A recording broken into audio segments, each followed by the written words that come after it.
یہ ایک بہن کا سچا واقعہ آپ کو سنانے جا رہا ہوں، جس کو سننے کے بعد آپ کا اللہ پر یقین اور بڑھ جائے گا۔ شادی کے کچھ دن بعد ایسے حالات ہوئے کہ شوہر کا کاروبار ختم ہونے لگا۔ 4 ماہ میں دونوں گاڑیاں بک گئیں۔ 6 ماہ سسرال والوں نے اپنے ساتھ رکھا، پھر انہوں نے الگ کر دیا۔ آج بھی وہ رات یاد ہے جب شوہر سے پوچھا، سنیے ہمارے پاس تو 2000 بھی نہیں ہیں، گھر کا ایڈوانس کیسے ہوگا، اور اگر ہو بھی گیا تو ہر ماہ گزارا کیسے کریں گے؟ شوہر نے ایک بل مجھے دکھایا اور کہا کہ اللہ مالک ہے۔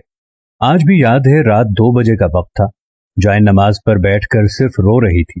اس وقت یہ الفاظ تھے، یا اللہ، سب کہتے ہیں کہ میں منحوس ہوں، شادی کی اور شوہر کو برباد کر دیا، میں یتیم ہوں، باپ بھی نہیں ہے کہ جس سے جا کر کچھ پیسے مانگ سکوں، اب تو ہی میری عزت رکھ لے اے خدا، اب تو ہی میرا خیال رکھ لے۔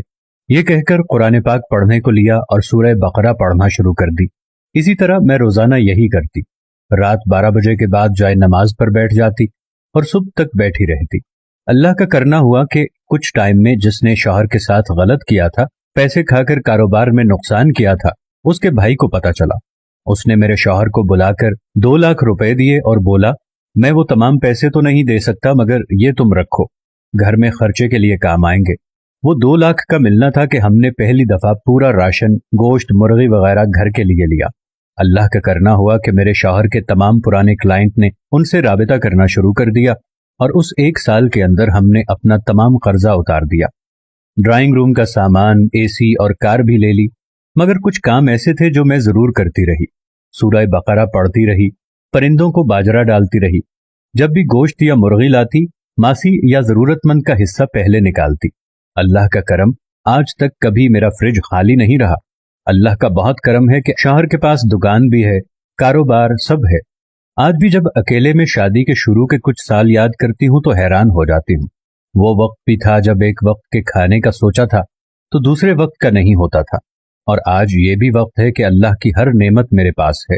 بے شک میرا اللہ انسان کو کبھی اکیلا نہیں چھوڑتا۔ یہ دنیا انسان کو اکیلا چھوڑ دیتی ہے، لیکن اللہ کبھی نہیں چھوڑتا۔ اللہ تعالیٰ فرماتا ہے کہ تو ایک مرتبہ میرا بن کے تو دیکھ، میں تیرا نہ بن جاؤں تو کہنا، تو ایک مرتبہ خلق خدا پر رحم کر کے دیکھ، میں تجھ پر رحم نہ کر دوں تو کہنا، تو ایک مرتبہ میرے کہنے کو مان کر تو دیکھ، میں تیری ساری باتیں نہ مانوں تو پھر کہنا۔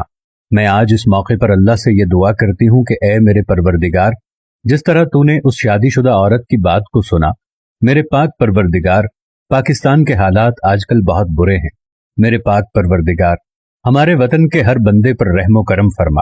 میرے پاک اللہ پاکستان کو مشکلات سے نکال دے، میرے پاک اللہ لوگوں پر کرم فرما دے، آمین۔